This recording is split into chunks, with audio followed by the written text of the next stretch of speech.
That's the job. The words I've lived by for most of my life. I was practically born into a mercenary guild of sorts, my mother and brother being members. The Shield's Hand, it was called. Well, it was a mercenary guild to outsiders, but we on the inside were little more than slaves to the guildmaster, Byron. Byron would send us out on jobs and keep all of the coin for himself. Those who tried to run or escape were dealt with swiftly and cruelly. I never had any possessions of my own, only my name, Slyas. Even as a child, I had to make myself useful. If I wasn't useful, I wouldn't eat, and that was the best case scenario. Fortunately, I was able to shadow my brother Rowan for years. He taught me everything, from how to fire a bow and use a sword, to how to smuggle and hide food from others. As Teiflings, we weren't able to take more reputable jobs like conning merchants and making business deals. After all, who would trust a Teifling to handle such things?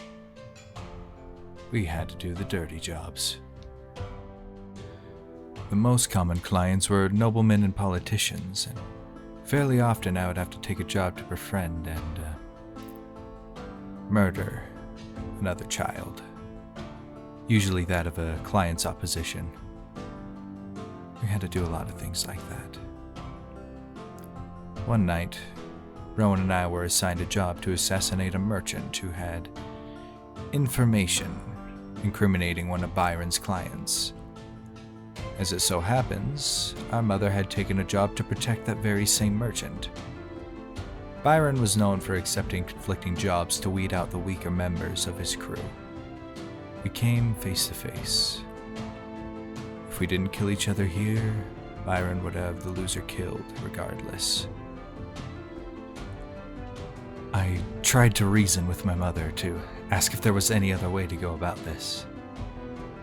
She didn't hesitate to swing her sword at me, and, well, that's how I have the scar on my face.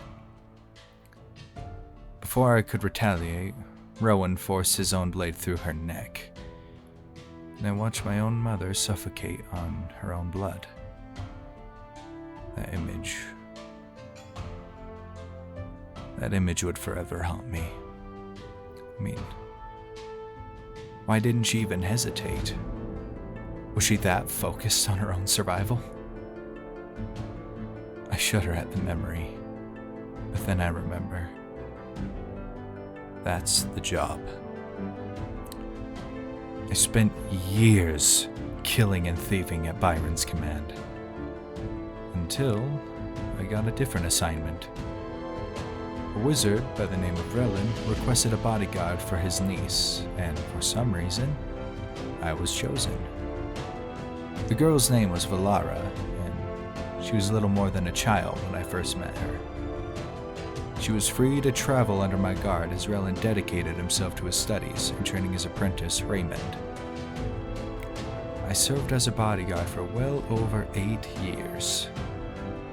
I learned much from her in that time.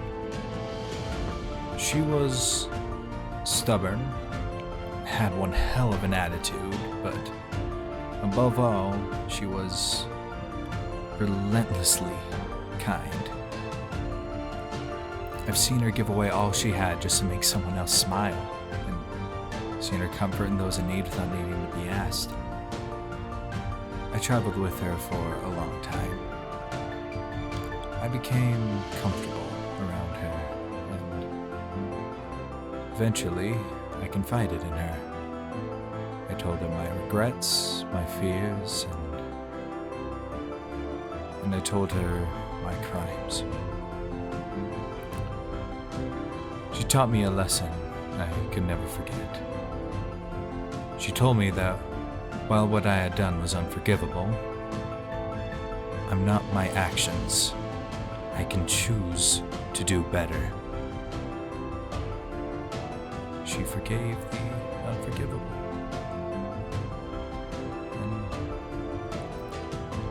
And she also gave me an order that once my services were through, I would help anyone I can.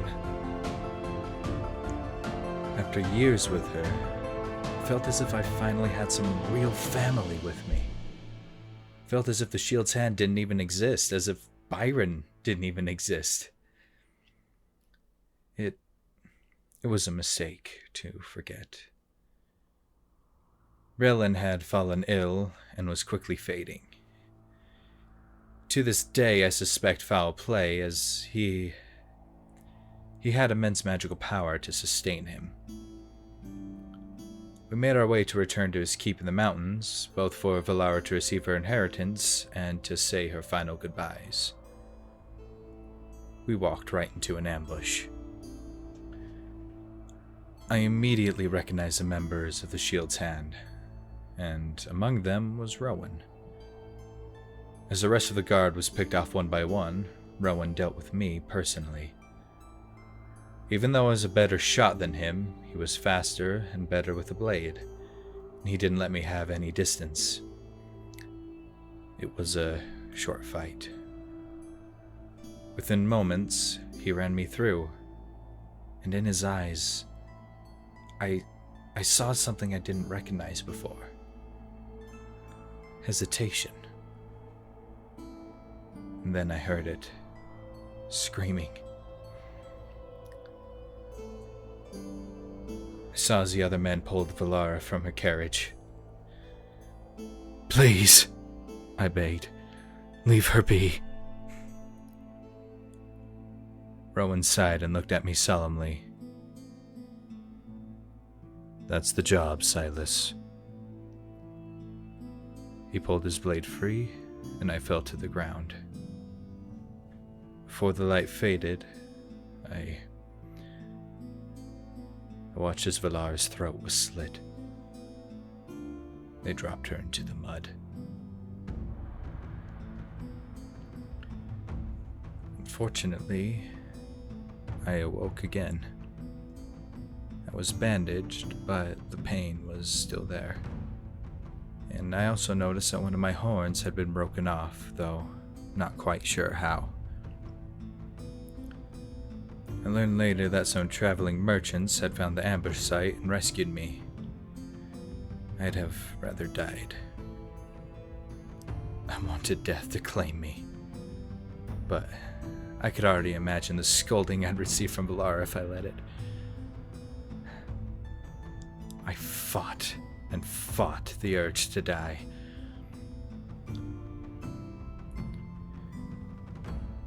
I was brought to a small but tightly knit town, and it was almost a community-wide effort to see me recovered. I'm grateful, but couldn't help that when I was alone, I could only weep. Even though she was gone, it seemed her kindness hadn't left me. And once I recovered, I decided to remain in the town. I had no money, so I repaid the community with protection from monsters and bandits. I did the best I could with that. However, Valara's request kept ringing in the back of my head. Help anyone I can. I didn't know how to do that, but then I had an idea. Valara had helped me and, in a way, saved me from the Shield's Hand. Perhaps I can do the same for Rowan.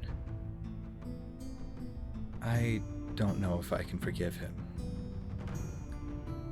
but I can at least try. She'd have wanted me to try. In order to save him, however, I need to deal with Byron. The Shield's Hand can't cause any more destruction. It has to stop. And once that's dealt with, then I can move on to the next target. Maybe Rowan can help me find whoever hired Byron to kill Valara in the first place. When I find him, I will make him face judgment. Whoever it is, they don't deserve forgiveness. But thanks to Valara, I know how good life can be. And I will make sure that this mystery client doesn't get to enjoy his.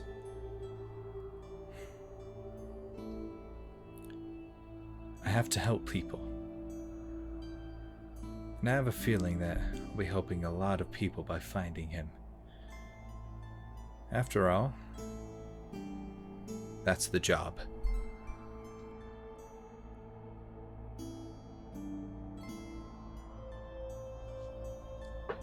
Hello. I hope you enjoyed this. Another random little voice acting project of mine. Another character concept, primarily for Dungeons and Dragons. This character would be a Teifling fighter character. So this is a backstory told from his own perspective. Very simplified version of it. But yeah, I had a lot of fun making this. Feel free to, use this character, this backstory, or any variation of it for your D&D fun.